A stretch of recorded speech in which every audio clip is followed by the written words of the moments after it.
महाभारत के युद्ध के कई युगों बाद 5 पांडवों में से एक अर्जुन के पौत्र राजा परीक्षित का जन्म हुआ। एक बार शिकार के लिए जंगल में भटकते हुए राजा ने कलयुग को घूमते देखा। परीक्षित ने तत्काल कलयुग को धरती छोड़कर चले जाने का कठोर आदेश दिया। इस पर कलयुग राजा के चरणों में गिर गया और दया की भीख मांगने लगा। क्षत्रिय धर्म का पालन करते हुए राजा परीक्षित ने शरण में आए शत्रु को जीवन दान दिया, लेकिन उसे निवास के लिए केवल 5 स्थान आवंटित किए। मदिरापान, वेश्यावृत्ति, हिंसा और पाप द्वारा अर्जित स्वर्ण। दुर्भाग्य से राजा परीक्षित ने उस समय अपने पूर्वजों से विरासत में मिला एक स्वर्ण मुकुट धारण किया हुआ था, जिसमें पाप का अंश था। इसी का लाभ उठाकर कलयुग ने सूक्ष्म रूप से उस मुकुट में प्रवेश किया और राजा के मस्तिष्क पर हावी हो गया। जंगल में आखेट के दौरान राजा परीक्षित को प्यास लगी। उन्होंने एक कुटिया में यक्ष शमीक को गहन तपस्या में लीन पाया। राजा ने जल मांगा, पर तपस्या में डूबे यक्ष ने कोई उत्तर नहीं दिया। कलयुग के प्रभाव से क्रोधित होकर राजा परीक्षित ने पास पड़ा एक मृत सर्प उठाकर यक्ष के गले में डाल दिया और महल लौट आए। जैसे ही उन्होंने आराम करने के लिए मुकुट उतारा, कलयुग का प्रभाव समाप्त हुआ और उन्हें अपने कृत्य का भयंकर बोध हुआ।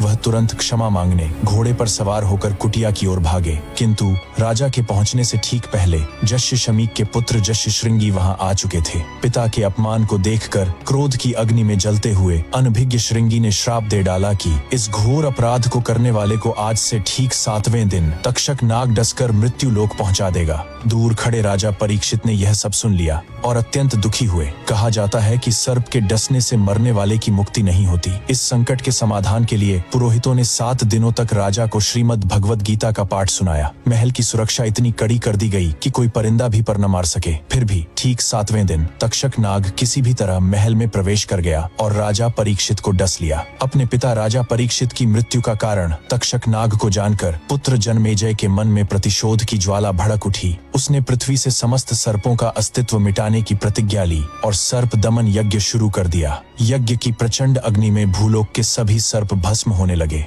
भयभीत होकर नागों ने माता मनसा देवी से रक्षा की गुहार लगाई। तब माता ने अपने पुत्र आस्तिक को यज्ञ रुकवाने के लिए भेजा। माता मनसा देवी के पुत्र आस्तिक के अथक प्रयासों और तर्कों से आखिरकार जन्मेजय ने यज्ञ रोक दिया और नागों के प्राणों की रक्षा हुई। समय बीतने पर जन्मेजय की भी प्राकृतिक मृत्यु हुई, लेकिन नागों ने बदले की भावना से उनकी आत्मा को पाताल लोक में बंदी बना लिया। युग परिवर्तन हुआ और कलयुग का आरंभ हुआ। इसी काल में एक बालक का जन्म हुआ। ज्योतिषियों ने घोर अशुभ नक्षत्रों में जन्म की गणना कर भयभीत होकर माता पिता को बालक को समुद्र में फेंकने के लिए विवश कर दिया। समुद्र में एक विशाल मछली ने उस बालक को निगल लिया। वर्षों तक वह बालक मछली के पेट के अंदर ही रहा। एक दिन मछली तैरते हुए एक तट पर पहुंची, जहां भगवान